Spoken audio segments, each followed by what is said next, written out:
There are seasons in life when silence feels unbearable, when the world seems paired off, and you wonder if perhaps God forgot your name in his story of love. But what if this waiting isn't punishment? What if it's preparation? Maybe you're not waiting for love. Maybe love is waiting for you to become ready for the kind of union your soul was designed to hold. God doesn't withhold, he refines. And sometimes what feels like delay is actually divine alignment. Before God ever brings someone into your life, he begins by bringing you back to yourself. We often think love will arrive as a rescue, a person who will fill the silence, complete the unfinished sentences inside us, and quiet the ache of waiting. But God's interest isn't in who you belong to, it's in who you are becoming. He's not rushing to deliver a relationship, he's cultivating readiness. The kind of love you're praying for requires the strength to hold it. It requires depth, self-awareness, and the ability to stand on your own before standing beside someone else. So, when God delays what you desire, he's not denying you. He's shaping you. He's refining your heart through moments that feel ordinary, through relationships that didn't last, through solitude that feels heavy. In that stillness, he's stretching your patience, teaching you to wait without losing faith, to love without losing yourself. Because if your longing for connection outweighs your sense of identity, love becomes dependency. And divine love cannot bloom in the soil of desperation. It flourishes only in the ground of wholeness. There's something sacred about the quiet work God does in private. The conversations that never make it to your lips, but echo in your prayers. The nights when you feel unseen yet are being watched over by a God who's preparing your heart for something bigger than romance. Something rooted in purpose. He's teaching you the rhythm of surrender, that love cannot be forced into being. It can only be received when you're ready to honor it. It's easy to say we want a partner who sees us deeply, but that kind of seeing requires transparency. And transparency is born from knowing yourself first. When God takes you through seasons of solitude, he's revealing the unhealed corners of your heart, the places where fear still whispers, where control still lingers, where you hide behind perfection to feel safe. He doesn't expose these places to shame you, but to free you. Because sacred partnership doesn't thrive in pretense. It thrives in truth. This is the transformation. When your prayers shift from God, send me someone who loves me, to God, make me someone who loves well. That's when you begin to see that love isn't something that happens to you. It's something that grows through you. You stop searching for belonging in others because you found it in God's timing, God's process, and God's design. So if it feels like you're being overlooked, maybe you're actually being preserved. God doesn't rush masterpieces. He takes his time with hearts that are meant to carry something divine. And when he's done shaping you, you won't just be ready to receive love. You'll be ready to reflect it. Waiting can feel like a holding cell, a suspended moment between what was and what could be. But waiting in its sacred form is never a punishment. It's a mirror.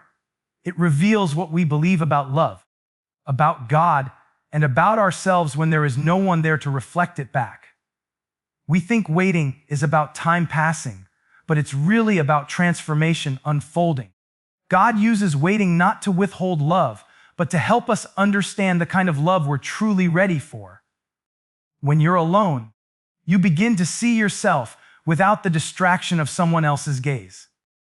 You see your patterns, the ones that keep repeating in relationships, the emotional shortcuts you take to avoid vulnerability, the places where fear disguises itself as independence. It's uncomfortable because the mirror doesn't flatter. It reflects truth. And truth is what God uses to prepare you for something lasting. He cannot build sacred partnership on illusion. He builds it on honesty, the kind of honesty that starts with yourself. The waiting season is where God invites you to meet the parts of you that love has hurt and the parts that have hurt love. Maybe you realize how easily you give yourself away, or how tightly you guard your heart out of fear that no one will protect it. These revelations are not there to shame you. They are invitations to heal. Healing is the quiet act of learning to sit with your pain long enough for it to teach you something instead of rushing to cover it. Most of us want to skip this part. We want to move from heartbreak to wholeness without walking through the in-between. But God's refinement doesn't happen in motion. It happens in stillness. It's in the moments you least expect that He begins to recalibrate your spirit, helping you to see that waiting isn't about what's missing. It's about what's maturing. You begin to find a new rhythm, one not driven by fear of time or loneliness, but by trust in divine timing. And slowly, the loneliness that once felt like emptiness becomes sacred space. You start to enjoy your own company. You start to hear your own voice clearly, no longer echoing someone else's expectations. You begin to understand that love is not about finding someone to fill your silence, but someone who can meet you in it. When you stop fearing the mirror, you start loving the person it reflects. So if you are in a season that feels quiet, don't rush to escape it. God isn't punishing you, He's preparing you. He's teaching you that waiting is not the absence of movement, it's the presence of meaning. Because in the mirror of solitude, you are not being abandoned. You are being seen, shaped, and sanctified for the kind of love that can only meet you once you truly know yourself. Before divine connection, there is almost always divine separation. It's one of the most misunderstood parts of love's preparation. We assume that when something or someone leaves, it's a sign of loss, when in truth, it is often a sign of alignment. God separates not to deprive you, but to protect you from what cannot carry the weight of your future. The endings that feel brutal are often blessings in disguise, orchestrated by a wisdom greater than our own understanding. Sometimes, what you call heartbreak is heaven's intervention. You prayed for clarity, and God answered by closing a door you were still trying to keep open. It's confusing because the heart attaches deeply, even to things that aren't good for it. Familiarity can feel like love, even when it's just repetition. God, in His mercy, will separate you from people and patterns that feel safe, but keep you small. He will pull you out of comfort zones, not because He's cruel, but because He's calling you higher. You might find yourself wondering why certain people drifted away, why the connection that once felt so strong suddenly lost its spark. But when God begins preparing you for sacred partnership, He removes what competes with His purpose in your life. The people you thought were permanent might only have been seasonal, sent to teach you something about yourself, not to stay forever. And as painful as it is, the separation is not rejection, it's redirection. This process is rarely peaceful. Separation feels like tearing because your spirit is being detached from what your flesh has grown used to. You mourn what's gone while trying to trust what's coming. But this is where faith becomes real. This is where God teaches you to let go of the illusion of control, to stop confusing intensity with intimacy, and to recognize that what's truly meant for you won't require you to shrink to keep it. It takes courage to release what no longer resonates, especially when it once made you feel seen. But divine separation is not about loss, it's about expansion. God is making space for a partnership that matches the person you're becoming, not the one you used to be. Every person who leaves makes room for a relationship that won't ask you to compromise your growth. In time, you'll look back and realize that what left didn't take anything essential with it. It simply made room for peace. You'll see how God was never subtracting. He was refining, pruning away what wasn't rooted deeply enough to sustain your destiny. The spaces that feel empty now are simply sacred ground being cleared for new life. So when something falls apart, don't rush to fix it. Sometimes the unraveling is the healing. And when God finally connects you to what is meant for you, It will fit not because it's familiar, but because it's faithful. True love, the kind that feels sacred, steady, and transformative, cannot exist without emotional responsibility. Before God entrusts you with a prophetic partnership, He first teaches you to manage the landscape of your own emotions. Because love is not only about finding the right person, it's about becoming a person who knows how to love well. You can't hold what you haven't learned to handle. That's why God will bring you into seasons that test your patience, expose your triggers, and challenge the way you react. He's not trying to punish you. He's trying to prepare you for the emotional maturity that sacred love requires.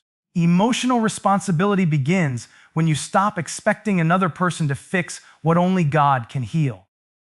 It's realizing that love doesn't thrive when we make someone else responsible for our peace. Many of us have been taught that love is about rescue, someone arriving to save us from loneliness or to complete what's missing inside. But real love doesn't rescue, it reflects. It mirrors our wounds, our desires, our capacity to forgive, and our readiness to stay when things aren't easy. That reflection can be uncomfortable because it forces us to see ourselves clearly. Yet that's exactly where transformation begins. God will sometimes use solitude to teach you this truth. When you have no one to project your pain onto, you begin to face it directly. You learn to sit with your feelings instead of silencing them, to pray through them instead of pushing them aside. You begin to understand that emotions are not enemies. They are messengers. They reveal what still needs healing. The more you can listen to those messages without judgment, the more grounded and compassionate you become. And this, more than anything, prepares you for a partnership that is both spiritual and stable. Because divine love is not sustained by chemistry alone. It's sustained by awareness. It asks for emotional honesty, for the ability to say, "This hurt me," or "I need time," without turning love into a battlefield of blame. It's learning to communicate rather than react, to listen rather than win, to forgive without keeping score. That is the quiet work of the heart that God is shaping in you long before anyone arrives to share it. When you begin to practice emotional responsibility, you no longer seek someone to complete your brokenness. You seek someone who can meet you in your wholeness. You stop measuring love by intensity and start recognizing it by peace. You understand that the right relationship doesn't demand constant fixing. It invites consistent growth.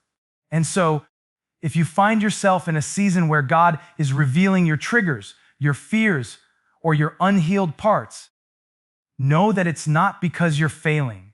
It's because you're being refined. God is teaching you to carry love with steadiness, to honor it with presence, and to express it with grace. Because sacred partnership isn't about finding someone to calm your storms.